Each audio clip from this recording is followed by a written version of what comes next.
Welcome to 11.1. We're on to a new chapter, chapter 11, which is all about statistics, which is just kind of a unique word for talking about displaying information, large quantities of information that we want to display in a clean, easy to read way.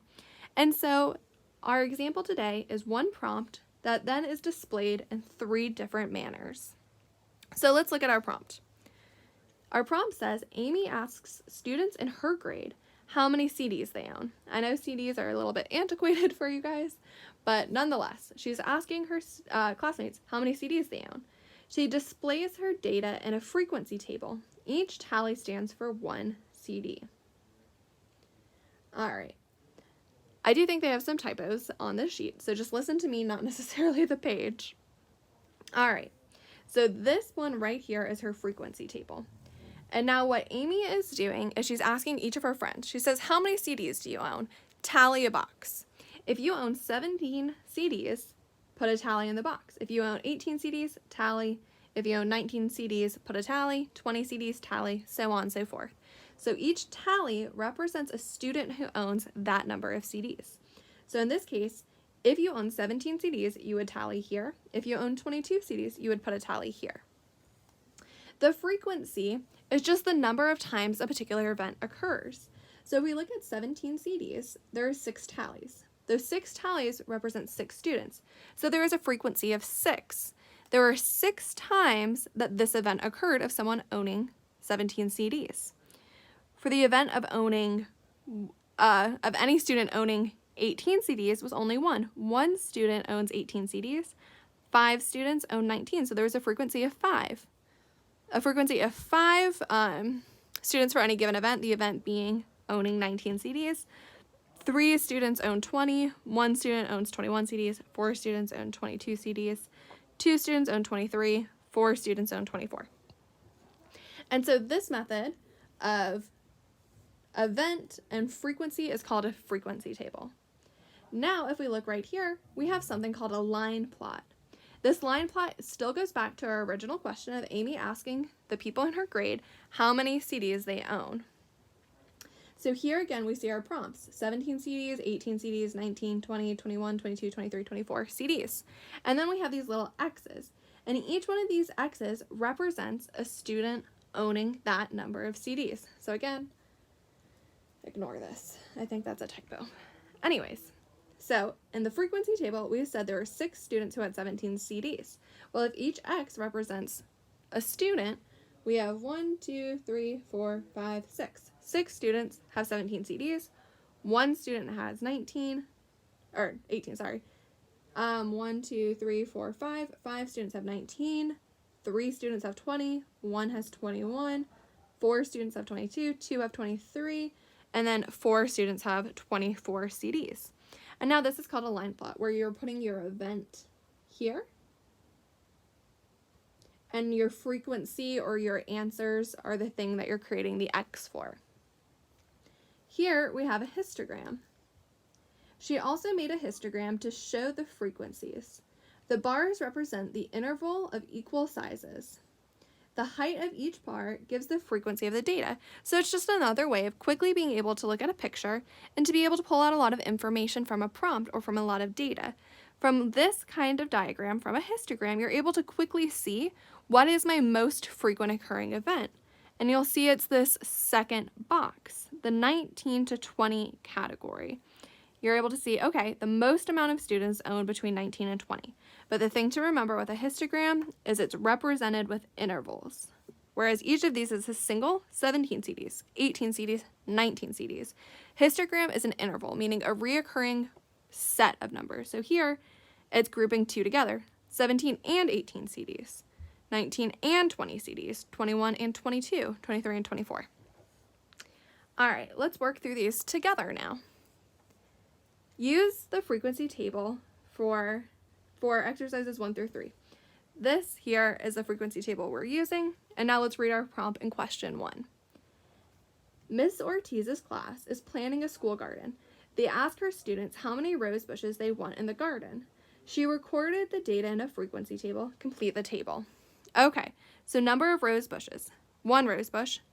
We have 1 tally in the box, so that means 1 student voted for 1 rose bush. How frequent did this event occur?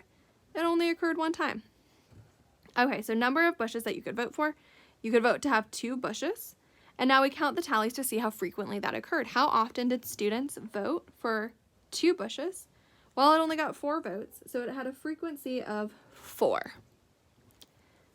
And we keep going. 3 rose bushes, 3 students voted for it, so it had a frequency of 3. 4, it received a vote of 6. So 6 students voted for 4 rose bushes, so the frequency was 6. 5 rose bushes, only 1 student voted for. 6 rose bushes, only 1 student voted for. So we have now completed our frequency table. Now they say use the frequency table to make a line plot. Okay, so step 1 is we have to look at the event. What was the event? We're looking at the number of rose bushes. That's what we're taking into account. And how many options did we have? Because that's going to go on the bottom. We have the option of 1 rose bush all the way up to 6. So 1, 2, 3, 4, 5, and 6. And we're going to put X's to represent the frequency to which people voted for it. So for 1 bush, we only had 1 student vote. So just 1 X. For 2 rose bushes, we had 4 students. So 4 X's. 1, 2, 3, 4. For 3 rose bushes, we had 3 students vote. 1, 2, and 3. For 4 rose bushes, we had 6 students. 1, 2, 3, 4, 5, and 6. For 5, we only had 1 student, and for 6, we only had 1 student. So now we've made our line plot. Our last one says, draw a histogram of the student's information.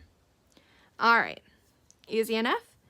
If we look back at our original example up here, we're told frequency goes on our y-axis, and then our x-axis is the number that kids are voting for, and we have to do it on intervals. So if we remember, we're going to group 2 together. So 1 and 2, 3 and 4, 5 and 6. Those will be our intervals. So now we're just going to have to start drawing it out. There's a start of my box. So I'm going to have 1 to 2 bushes. Boop. 3 to 4 bushes. Draw another line. And then 5 to 6 bushes. So I've included all of my voting options now, and now I have to do my frequency. So the highest one, my frequency. My highest frequency was 6, so nothing's going to pass 6, but I want to go a little past it. I'll probably stop at 8. I'm going to make 8 my highest. That way we can be able to see some space above our blocks, and you'll see what I mean by 8 in a second. So we're going to start at 0, and now have grace with me because I'm just drawing this out the best I can. We need to draw 1, 2, 3, 4, 5, 6. Well, this is going to have to be 7. And then 8. Oh, have mercy. This is messy. All right. 1, 2, 3, 4, 5, 6, 7, and 8. And again, this is the frequency. These are the amount of votes we have. So frequency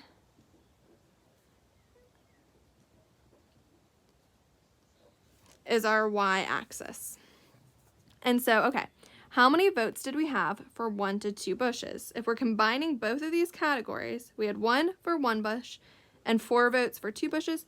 So we had a total of 5 potential votes. So now we're going to fill this in. I had hoped this would look so much neater, but alas, that's okay.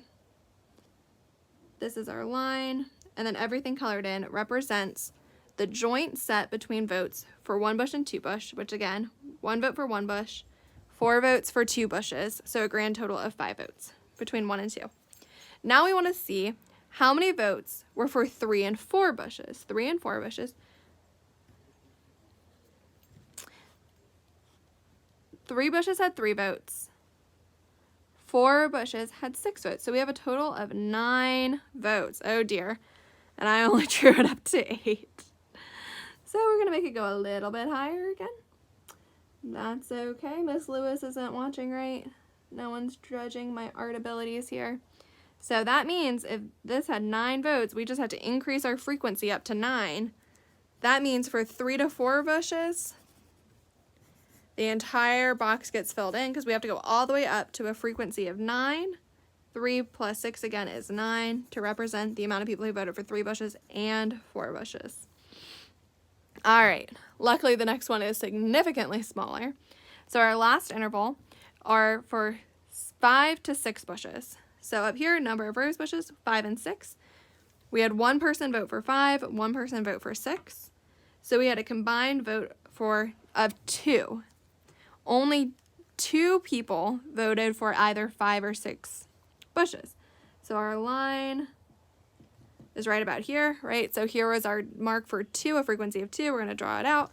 And now we're going to fill in our box to represent 2. And so again, this is called a histogram. Typically it's done on a computer. And it can be a very clean, when done on a computer, way of representing information, because you can look and see, okay, which is my biggest mountain or my highest spike? Well, clearly my highest spike is for the interval of 3 to 4 bushes, and I can say, okay, how many people voted? Oh, 9 people voted for 3 to 4 bushes, whereas only 2 people voted for 5 to 6 bushes. Clearly 3 to 4 bushes is the winner, and that's how many bushes we should plant. All right, guys, you are welcome to start your homework now. I hope this lesson made sense.